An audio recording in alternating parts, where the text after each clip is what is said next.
Провести время с пользой для родного города. Именно так решили сегодня жители Сунжи, став участниками Всероссийского субботника. Место уборки – парк семейного отдыха. Облагородить территорию перед ним решила и Карина Бекботова. Студентка Сунжского гуманитарного колледжа вместе с подругами увлеченно взялась за побелку деревьев. В таких эко-акциях девушка участвует часто и всегда с большой охотой. Конечно, мы будем работать, стараться изо всех сил и сделаем все, что возможно. Мне очень нравится принимать участие в общественной деятельности, в разных сферах. Также нас приглашают, часто наш колледж приглашает, потому что он активно вовлечен в мероприятия республики нашей.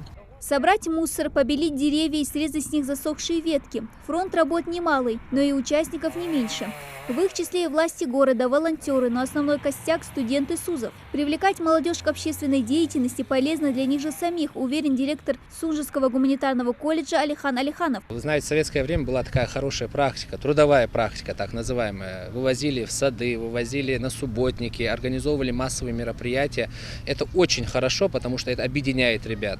Они уже в неформальной обстановке общаются друг с другом. Они берут хороший пример, видят, кто старается, больше всех хочет принести пользу. Инициатором всероссийской акции выступил Минстрой России. Охватила она все районы республики. Сегодня приводится в порядок территории, благоустроенные по нацпроекту «Жилье и городская среда».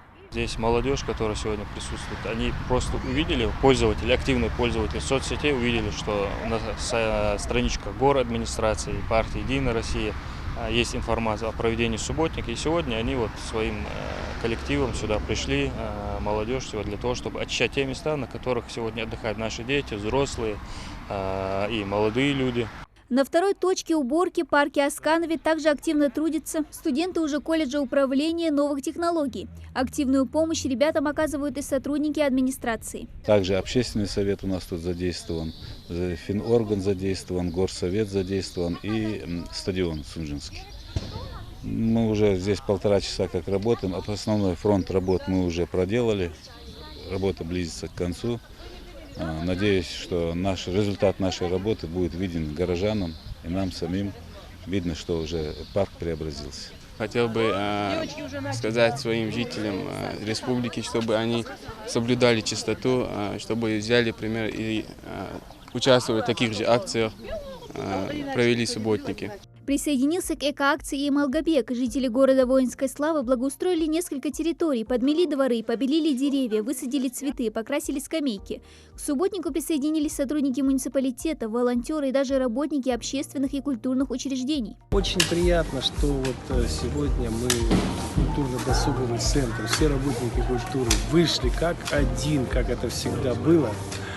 И подаем, конечно же, пример тому, чтобы в нашем городе, в каждом участке приводили все так в порядок. Чтобы у нас город Воинская Слава был интересный, красивый и привлекателен для всех.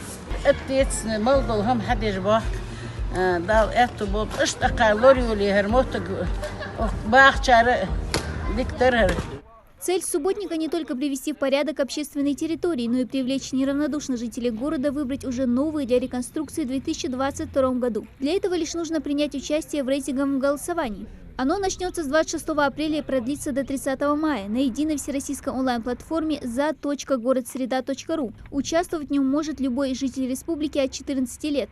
Дана Плеева, Хамзат Халухоев, Новости 24.